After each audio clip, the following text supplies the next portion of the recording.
very loud, so I'm going to turn that down a little bit. My goodness. All right. So welcome everyone this afternoon.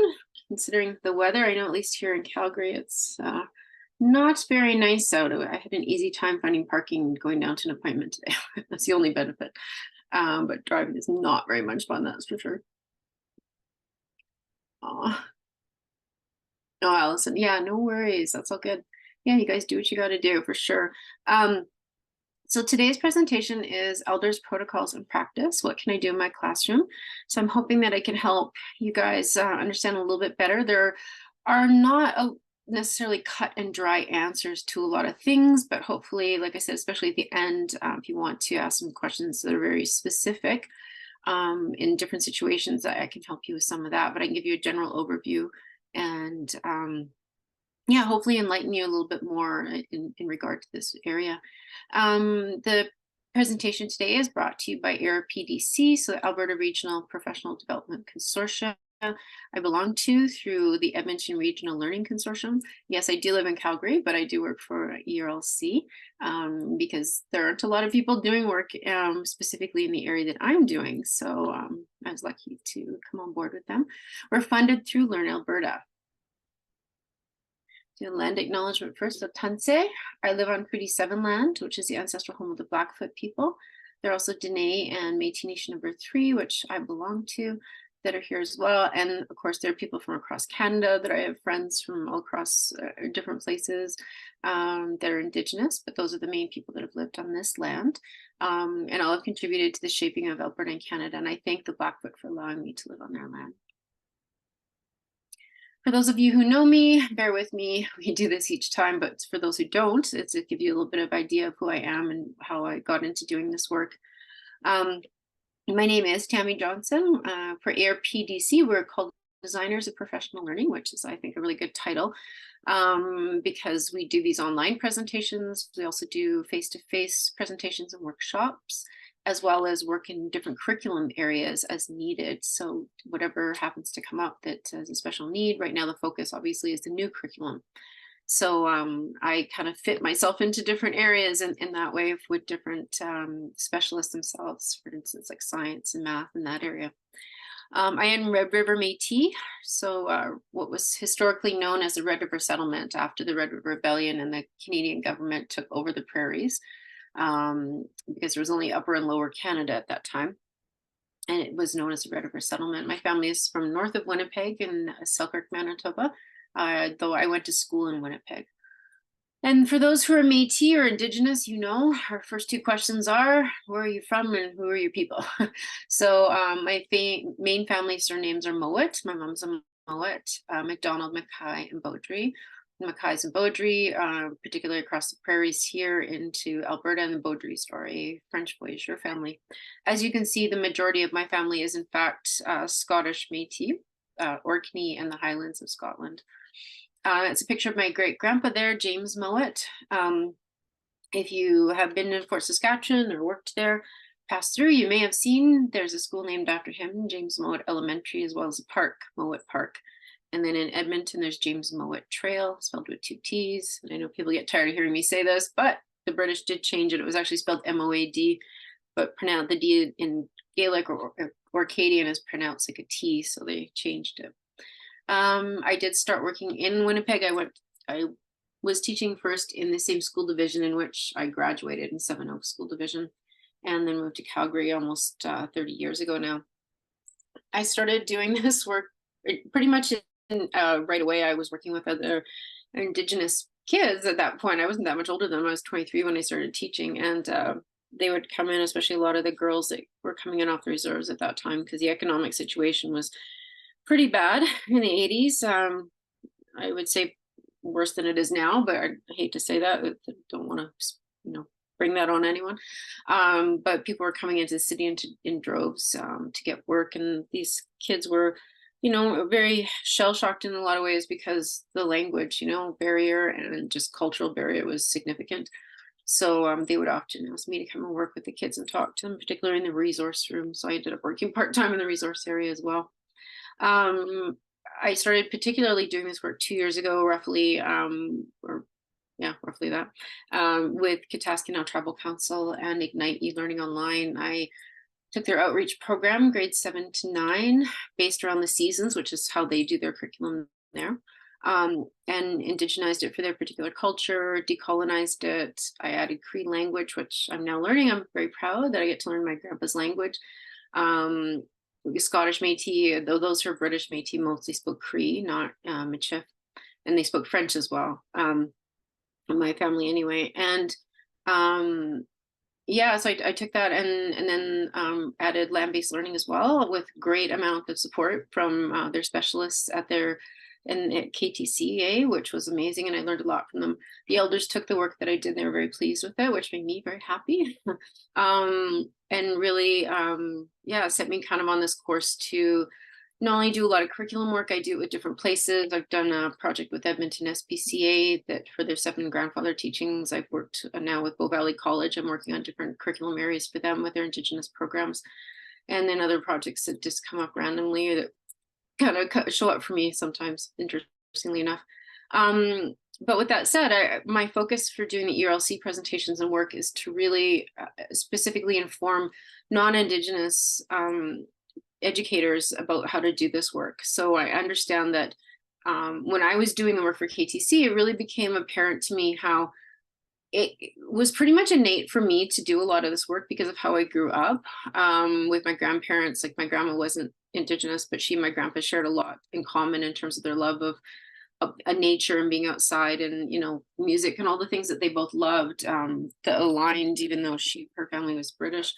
And so in doing this work, it came naturally to me, but I realized that for non-Indigenous teachers, and some Indigenous teachers too as well, that have not been in contact with their culture as well, because many of us are regaining it, that, you know, I could really be a support in this area, hopefully, to help you to feel more comfortable, at ease, that you're not appropriating or disrespecting Indigenous cultures in doing this work. So yeah, hopefully I can do that for you guys. I am going to show you first. Sorry, my cat. I don't know. I've been out all day and she's sorry. She's being a little crazy. I apologize if you see her tail in the recording. ARPDC resources are really important. There's been a number of them that have been created already that are for the Indigenous programs, so First Nations, Métis, and Inuit. And because they're already created and they were paid for through our, you know, tax money for Alberta, they're really good that you should see them, because, you know, Alberta educators creating for Alberta teachers is important. Empowering the Spirit is probably the one that you know the most. That's used across the country, actually. When I'm doing research and I'm looking for Indigenous resources, this often comes up right across the country. So it is a really great resource. They're using it at the post-secondary level for sure. It's recommended. In particular, the Orange Shirt Day and Beyond has some really cool resources as far as I'm concerned. Not that the others aren't great too, but I think that, you know, if you're looking for some quick and supportive materials, for instance, for sharing circles or Orange Shirt Day, that sort of thing, they have printable posters for each division area. So that those are really good. And then other teaching tools on there. And then if you go back to the search engine, oh my gosh, very needy cat. You can find resources by focus. And so this is really a really good search tool here. So I'm going to go right to, sorry, you stop it. She's not usually this bad. So I've been looking right at the First Nations, Métis, and Inuit resources. So you'll see that when I do this, it propagates a whole slew of them that are already here. And some of them you may have seen, you know, some of them have been around for a few years, but they're updated all the time. Particularly looking at, you know, Education as a Buffalo is probably one you'd recognize right off the bat, because I know we always have that around in our schools, and Empowering the Spirit, particularly that link in that document there too. Each of these is available in English, and I know that they're trying to, the French coalition, basically, if I want to call them that, they are working on that as well to create all these documents in français, or any documents that are available. So hopefully that'll get done. And it's a time-consuming process, obviously, but that's definitely on their radar. You can search by audience, you can search by level, and you can search by type as well. So there's that. And you can, if you look at the top, you can browse by TQS and LQS as well. So that's helpful. And then obviously the en français, and then you can go to featured websites. So just a good resource to have, especially because those are already created. So if you want a place to start, that's a really good place to go. I want to start with, first of all, though, what is an elder? So this is important. And the reason I say that is I know plenty of people, and obviously I'm not going to call out names and things like that, and partly opinion, but and it's a hard thing to go about in terms of determining who is an elder and who isn't. But I do know people in particular that I've run across myself that have caused damage, that call themselves elders. And I'll tell you one thing, if somebody is actually an elder, knowledge keeper, they don't actually call themselves that. They don't. Other people do.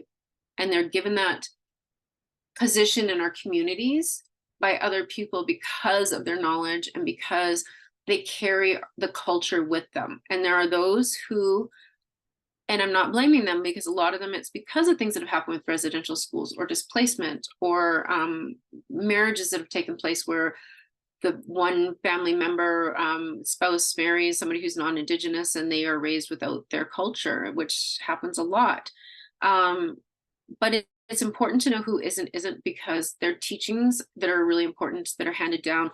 And some of these teachings are thousands of years old. But those who come into it and call themselves elders, and particularly if they charge for their services, and we're going to talk about honorariums and things like that, but those who advertise and charge for their services, I would say, first of all, run away, because those people are not traditionally elders and could be giving you some very incorrect and damaging information. And it's hard because I've encountered this as well. Like I said, I've had a few people that now I back away from them when they come near me, especially the anger and things like that some of them carry with them. And I can talk a little bit about characteristics of the people that I've met that are true elders, and their behavior is a little bit different, but I'll start with this anyways, give you a little bit of an idea. Nina Bernie Francis de Louisia, Cleo, Maubutu, Aspachuk, Nuega, Gitchua, Sydney, Nigisku, Kitchka, was school to Megai. That's Banana Gohoy, Ned Del, when Deluido, Delder, Educalmina, and Dengoy, the Nemo Gitchka was school to book his cook. Medebenagia, Nadua, Adegua, Holistigo, Chida, Tico, Kawahi, Mudida, Najiabo, Hanamuadida. An elder in the community is someone that the other younger community members rely on for advice, sometimes for comfort, wisdom and things like that. It's usually someone who is respected, who is known to have knowledge about something or other, and nobody has it all, but certainly everybody has a little bit. I don't know whether anyone actually has the ambition of becoming an elder. If someone said, well, here's what you do to become a younger, well, I'd become a younger very quickly. But I guess there is no special criteria. It's just that you've lived your culture, you speak the language, and sometimes you don't necessarily speak the language, but you've kind of lived the culture, and perhaps your parents rather spoke the language, or your grandparents, and you kind of understand the ways of your ancestors. Someone who has had time to to muse about the culture and to look at the language in its in-depth look at the language. Someone who has actually taken an active role in learning about the culture and considering it and improving on their language and so on. I think that's a very good description. Nowadays, it seems to me that every individual that has a speck of knowledge about the culture would like to refer to themselves as elders, but they're far from what would be considered an elder. It's not always just age, although most of the time you are an older person because you've gathered all that knowledge. You will get some young people who have a tremendous amount of wisdom, and then you will get some elders with not very much wisdom. So it's a tough one to call if you're asking for a criteria. The other thing you'll notice is the elders are usually quite humble, and they don't make an issue of it. They don't identify themselves as elders, but you'll get some much younger people who do identify themselves as elders, which is not very satisfactory, shall we say, to the other members of our communities. I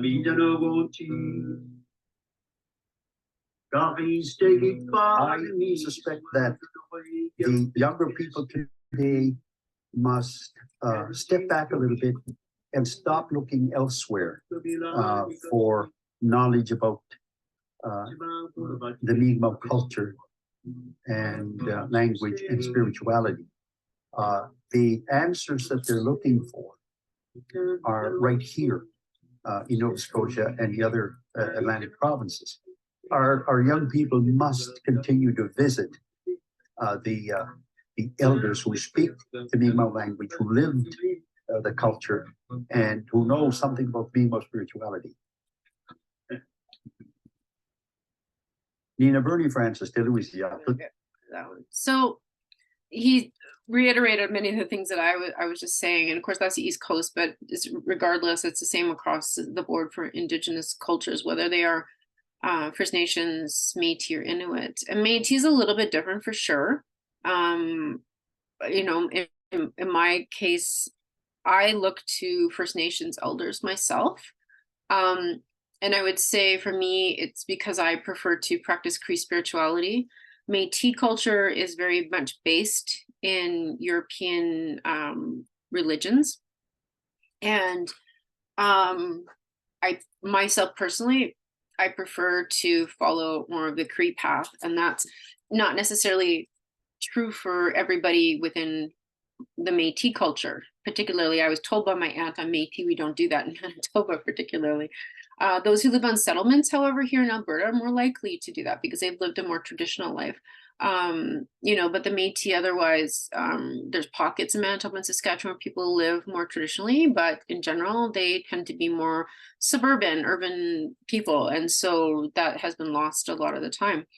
So I think, you know, for yourselves, it's like I said, it can be hard, and don't, like, honestly, don't beat yourself up if you guys end up contacting an elder and, you know, because it's tough and you aren't sure exactly what they're like and you get recommended from somebody else and it turns out they maybe weren't the best choice. You learn and you move on, because I've had the same issues with different people that I have met. But in general, like, he kind of gave you some guidelines, you know, are they respected in their community? Right? Do they speak the language? I think that's a really important one. And it's important because the language connects us to spirit and it connects us to the land. And so I take Cree classes, and the elders that I have been amazing. And even when we've done our final classes, you know, kind of talking about sharing and that sort of thing. And, you know, most of us end up in tears because those of us who have lost the languages and are learning, you know, our elders always talk about there's a spirit to the language, and whether you believe that or not, for us, that's true. And it comes alive, and it really makes your culture come alive, and it connects you to thousands of years of, you know, what has been lost a lot of the time. So I think those are important things to know. But we're going to look at, for you guys, exactly, you know, when these questions that are here, right? These are the ones I hear mostly from educators. Or when should I contact an elder for an activity or event? How do I find an elder, right? That's the hard part. And then what is the best way to contact them? Should I give them an honorarium? Is this rude or is it expected? How do I know how much to give them?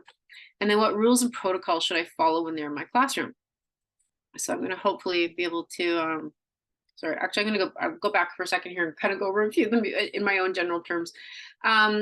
So contacting an elder for an activity or event really is up to you, but the work that I do really is in helping educators to be able to do a lot of work in the area of Indigenous ways of knowing and being without having to have somebody come in from outside. If you can get somebody, that's awesome. But in general, it can be tough, right? And especially after COVID, we lost a lot of elders. Unfortunately, a lot of people passed away. It was horrible because, you know, the ages and the conditions a lot of times on reserves and places like that, they're not always the healthiest as well. And I know in my community, in the Métis community in Manitoba, the health of the Métis are worse now than even the First Nations, unfortunately. Diabetes and heart disease are rampant, and we're losing people all the time. You know, it's not a good situation. And so we've lost a lot of people. But really, you want to contact them specifically if you wanted to do anything that was spiritual. And I'm not saying you're going to do spiritual events, but like, let's say you want somebody to, lead a prayer and smudge and that sort of thing, that for a particular event. I mean, I've done that at workshops myself. I don't smudge other people because it's not my place. I'm not a spiritual leader, but I'll leave it out for them to smudge, and I can smudge the area and I can lead a prayer. But I'm not an elder or knowledge keeper. I'm a teacher, and a teacher is very revered in our culture as well, but it's not the same.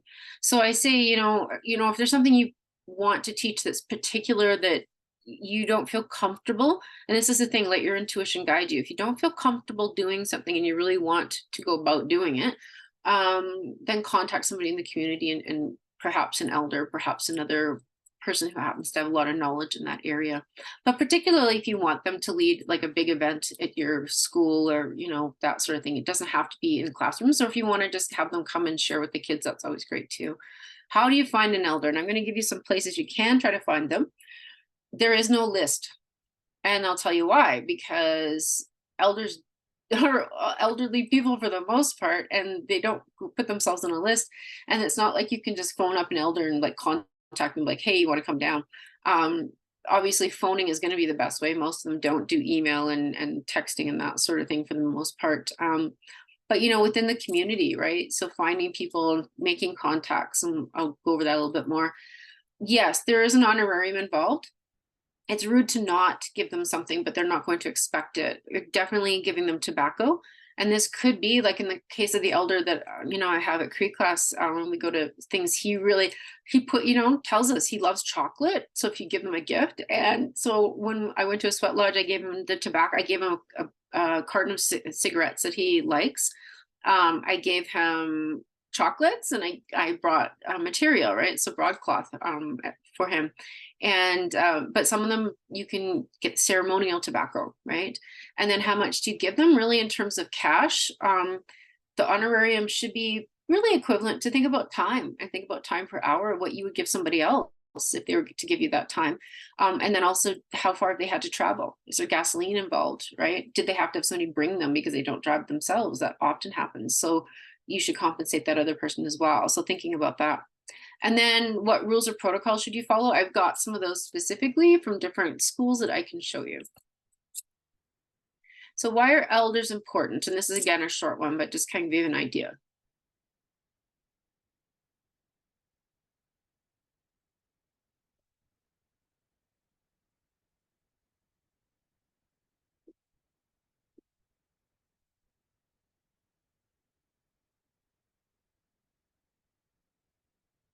An elder is based on the reality of how their lifestyle was from childhood, and how knowledge, traditional knowledge, cultural knowledge is passed on.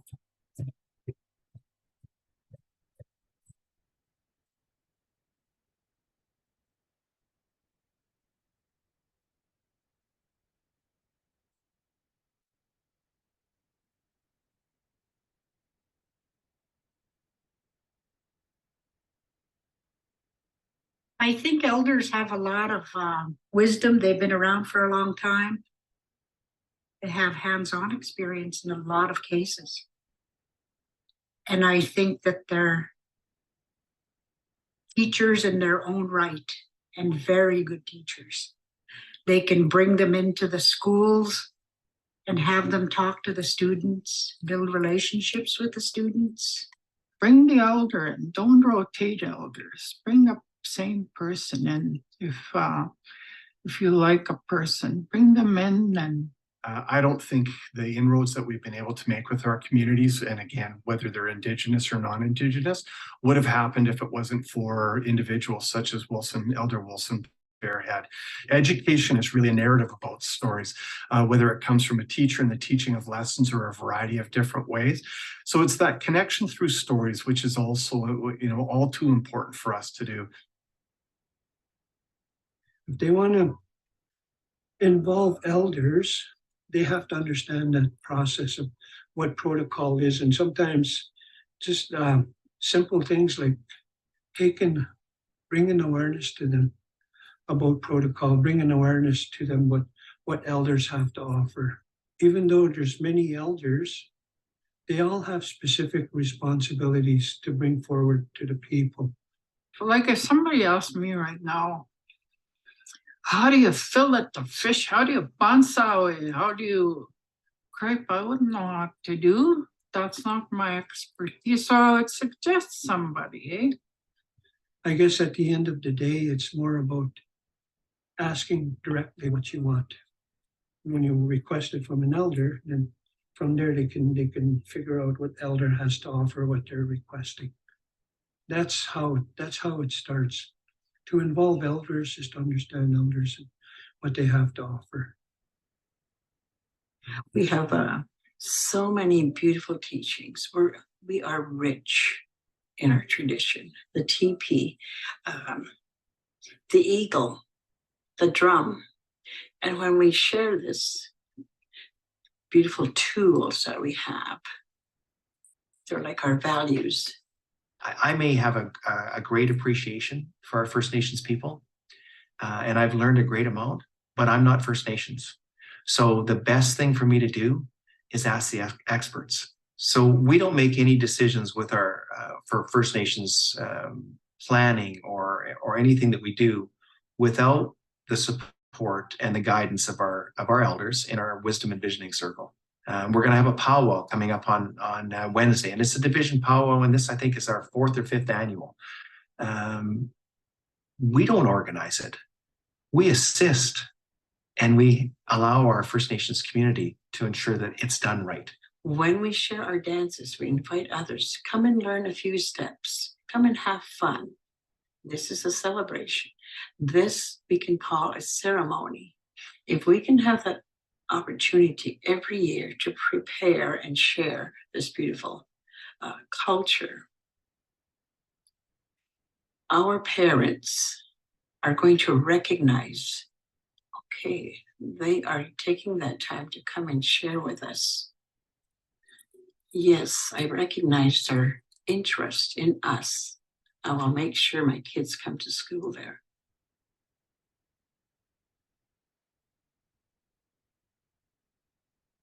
Let's flip forward. Sorry, it's going to run again if I don't. Yeah. Oh. Okay. So they're talking about that, right? So when to invite them. So for instance, like you said, there's a powwow, and again, getting the Indigenous leaders at that point, if it's a particular big event, getting them to plan those areas, particularly if it's going to be a First Nations, Métis, Inuit focus, for sure, right? But there are other times you can invite, obviously, elders, and everything we do is about relationship. So I think that's really important to understand as well. And I keep trying to, really push that on to non-Indigenous peoples, right? That whole relationship thing is important.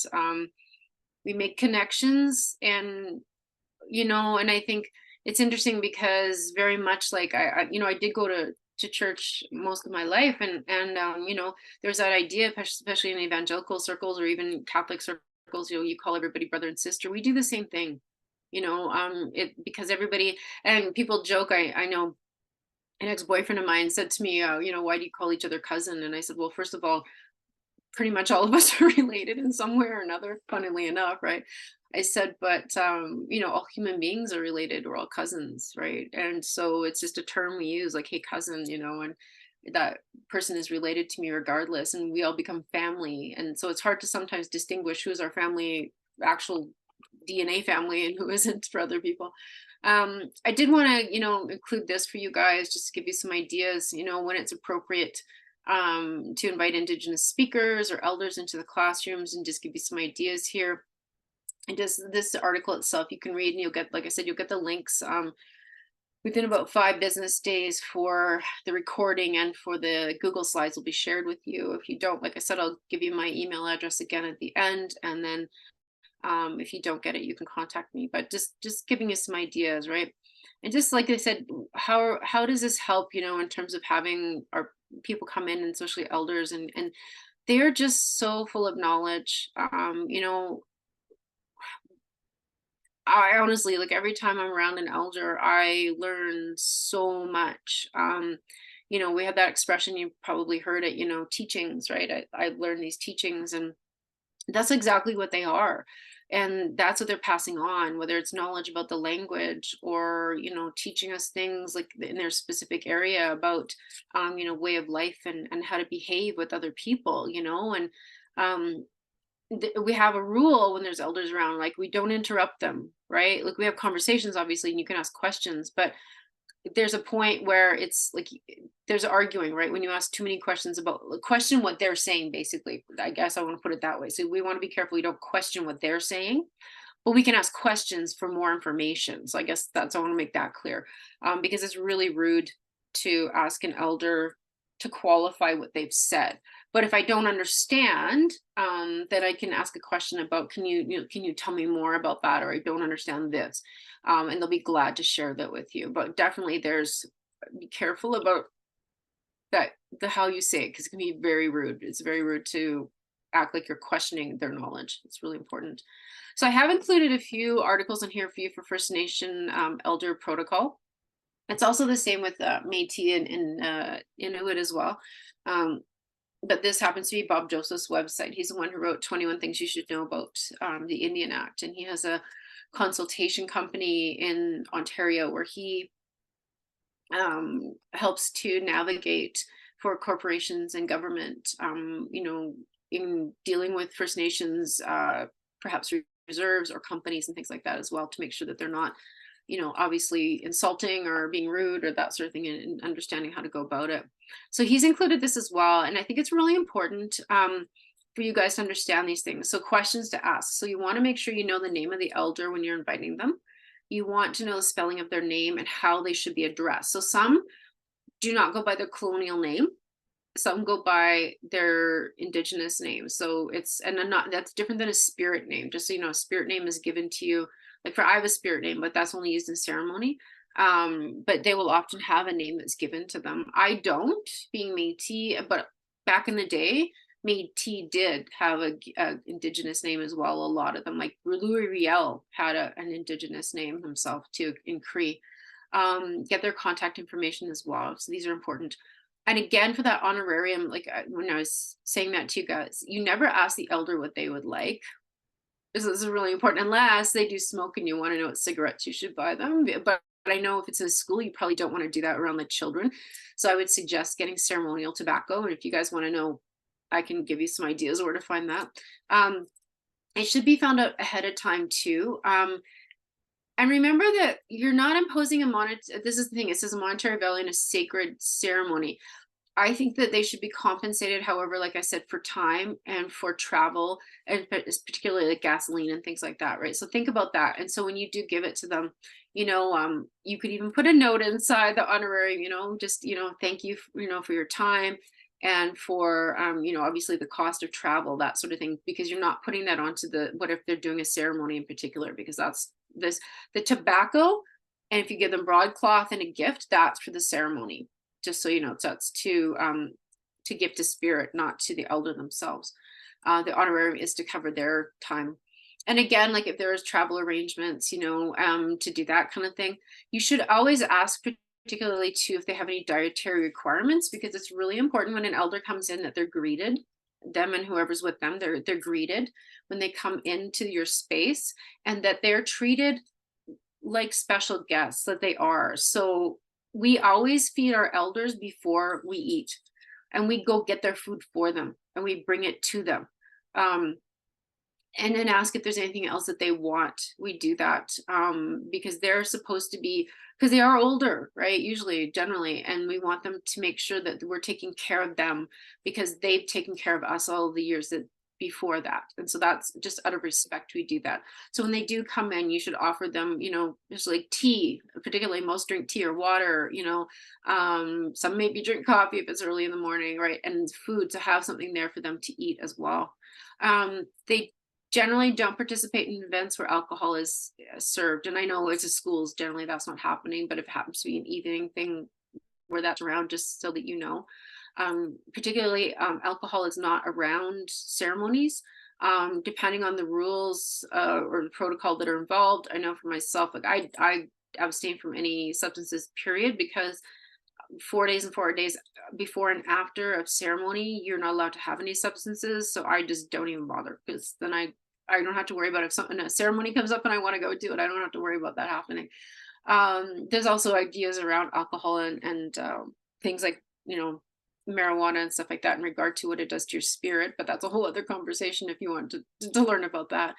Right. And so things like, again, to like, they've got a few things in here. Don't assume they'll shake hands. It's different, right? But they will do a smudge, so give them a space to do a smudge if you don't want them to do that in front of the kids, if that's not something you want done. But they will do a smudge before they do any kind of ceremony.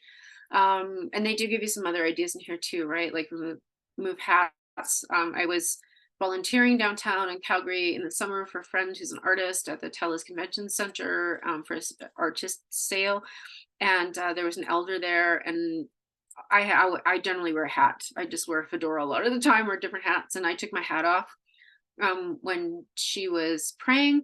And we all turned our phones off. It was just an automatic thing we knew to do. And she, at the end, actually thanked us all. She says, "Thank you all for, you know, removing your hats and for turning off your phones. I really appreciate that." Because a lot of the time when they're doing a ceremony, sometimes like phones will go off and things like that. And it's just really rude. So that'll happen. So there's that. I did include a couple more too. There's one from Calgary Board of Education. There's an elder protocol PDF that they've created, which is really good. And then another one that's there as well. But, you know, get those two as links so that you can look at them. So an idea where to learn a little bit more about elders, if you want to learn in terms of pedagogy for yourselves, to get that information, because I know as a teacher, I always like to have that background. There is this Learn Alberta course, actually, Walking Together.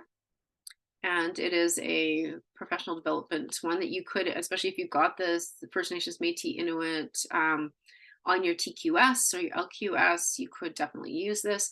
But it goes through, obviously, it gives you some information about elders and talking about you know, beginning together, respecting wisdom, observing practice, and exploring connections. So that is available to you for free. You could do that. First Nations Pedagogy Online as well is a really great website. They've got lots of really good resources. This one in particular has specific ones about elders and is, of course, in general, but just explaining to you kind of how, you know, how do you ascertain if somebody is actually an elder, like I said at the very beginning, because that can be a tough one sometimes.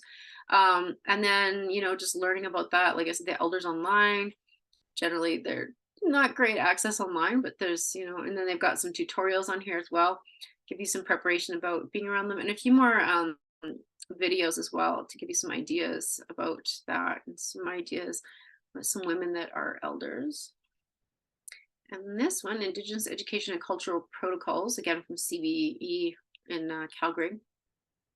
They've done a lot of work in this area, and they have their own FNMI separate division, which I know a lot of the bigger school divisions do now. The smaller ones, that can be tough. You may have somebody who's appointed to work in that area, but they have a whole document. So I thought this would be very helpful to everybody, that if you wanted to look at this, because they've worked in concert with Indigenous First Nations from around the area in Calgary. So really focusing, you know, mainly in this area of Blackfoot, but a lot of them are very similar. But you know, like they've got, you know, land acknowledgement, using Indigenous flags if you wanted to do a flag ceremony, talking about Indigenous elders, tobacco offering ceremony, smudge, all those things, right? And talking about helpers and hosting somebody. So I think that's a really, really good document for you to have. And then I wanted to talk about this contacting elders, because I know that's often a question that people have for me, like, how do I get in contact with an elder? That can be a tough one. If you're not in a large school division, because larger school divisions, I know here in Calgary, particularly CBE has a few elders, obviously, because it's a big school division. The Calgary Board, the Calgary Catholic Board, I know Wanda First Rider, I know her for doing some other things with her.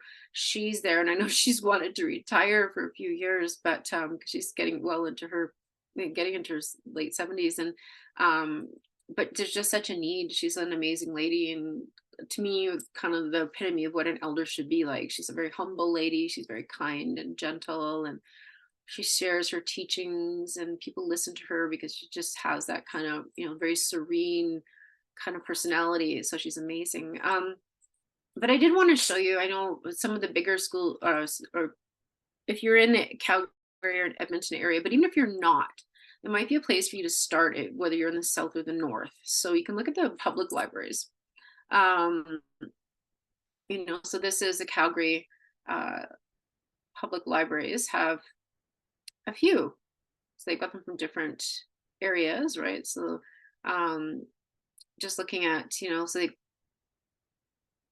gives you an idea at least. You could contact them if you are in the south. It gives you a few people to at least get advice from, even just like, how do I find people? I'm looking for somebody in this area and I want them to teach this to the children.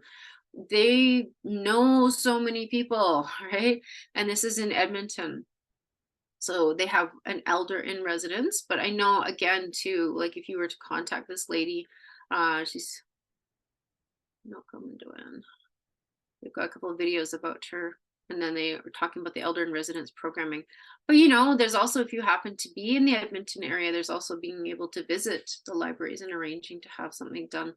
But yes, definitely, I think the public libraries are a good place to start. Here in Calgary, the public library, again, also has a separate division. I know that the downtown library here, that's quite new, has a whole FNMI division of people that provide programming. And so they could also give you guidance there. Now, the universities are also a really great place to look. So the bigger universities like U of C has an entire elders guidance circle. And so you can contact them. They have, for instance, on here, they've got instructor resources, student resources as well, Indigenous, all those things here. So for work in School of Education in regard to teaching and learning and talking about their elders guidance circle, you can look at them. And then there is U of A, also has elders in residence. And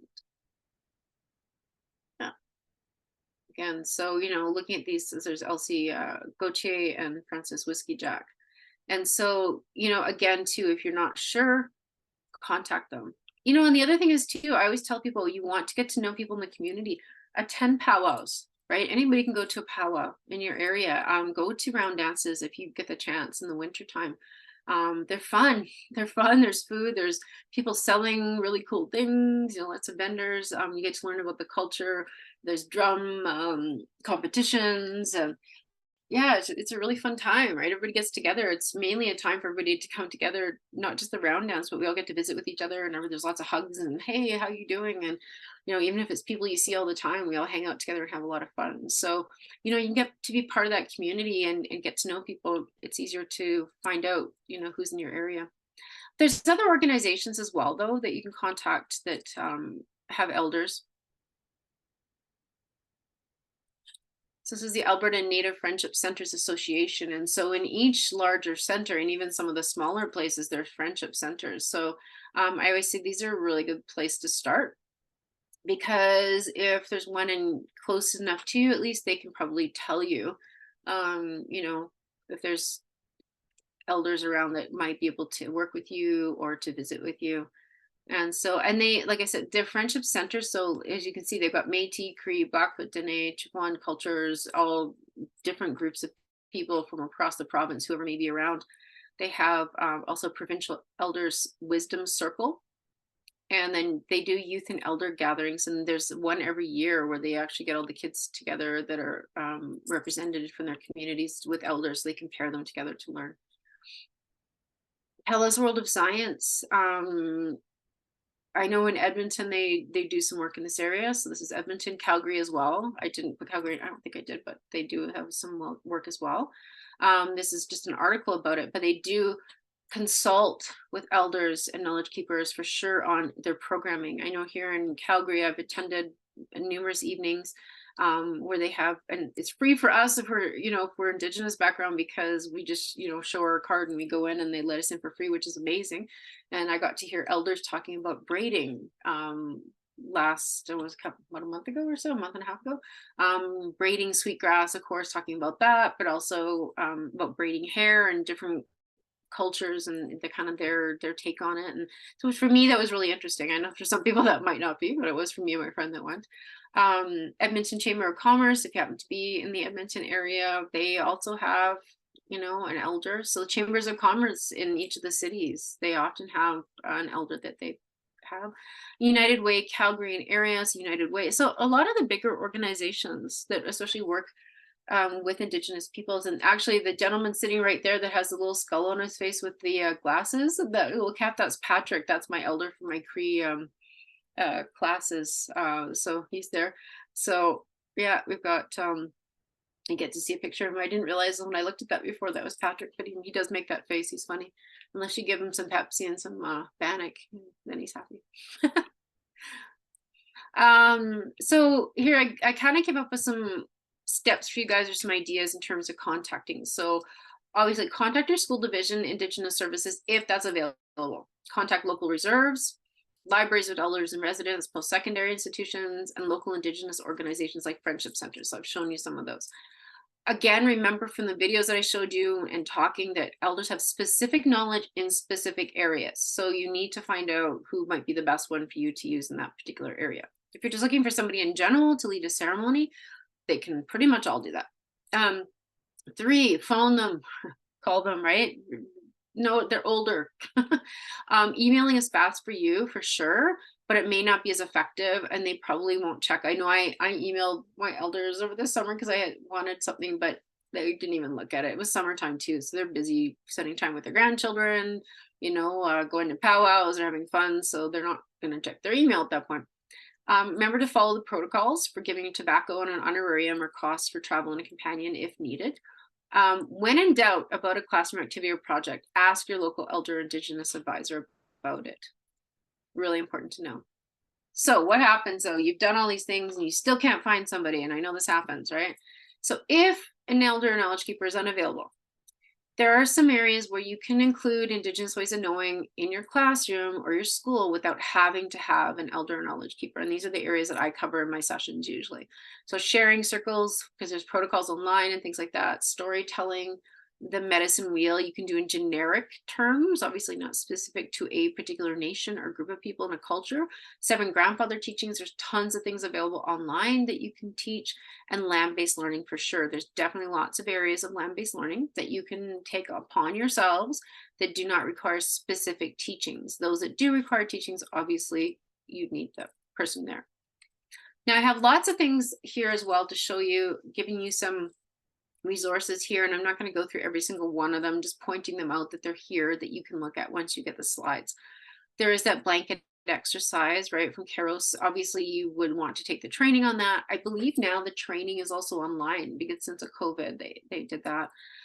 You can do storytelling, and there's lots of examples of that, for instance with Elder Hazel, which I love her and use her from Royal Saskatchewan Museum. So there's lots of that. There's also a Elders Wisdom series for Magic and Power. They do ask that you request permission to use these as well in terms of doing that. And I always say with Indigenous culture, it's better to ask permission and show respect as opposed to the Western way of doing things where I do it and then I beg for forgiveness later or hope that I get forgiven and, you know, that kind of thing. It doesn't work in Indigenous culture. Always ask permission first. It's very rude to not do that. There's an elder storytelling series and talking about its role in reconciliation with the Calgary Public Library. And then the elders and knowledge keepers. There's a bit of information here on the Wood Buffalo website, which I will show you. For those who might be out in that area, but it also just gives you a little bit more information too about their roles and again, more protocols. There's some teaching videos on here as well. So that is really important. I thought that you might like that. For instance, there's ribbon skirt teachings, there's Dene laws, teepee teachings. Teepee teachings are awesome. And then we've got Elder Alice Martin. It's just some general teaching. So there's a few teaching videos in there as well. So you can find some elders work online for sure. What to avoid. So, right. So when I always point these things out to avoid regardless of what you're doing. Obviously avoid cultural appropriation, right? So, and I'm going to do a whole separate session on that in the coming year. What is appropriation and what isn't? I always say don't refer to Indigenous stories as legends or myths because some of those have been passed down for thousands of years. They call them as stories.